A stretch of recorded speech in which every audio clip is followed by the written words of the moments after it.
Good morning, guys. Christina here at Impeccability's division of Kaizink. This morning we are going to go over the process of heating our film, curing the adhesive on our film with our dryer here. So we've let this dryer heat up. It's 177°C, which is about 350 Fahrenheit. So I just turned it on. The settings are set.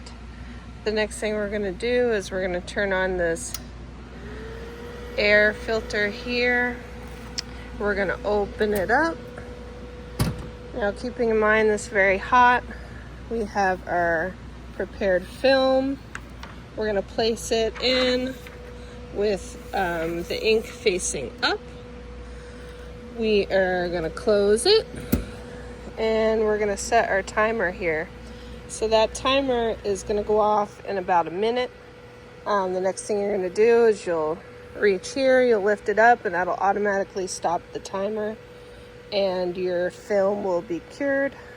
So we got about 45 seconds. Hi guys, and we are back. So the machine beeped to tell me that the film is ready. I lifted the cover. I also put on some heat gloves because it's very hot. So we're going to pick up our film and we're just going to inspect it, make sure it's looking good. So we do have that orange peel there all over. Looks great. Thank you.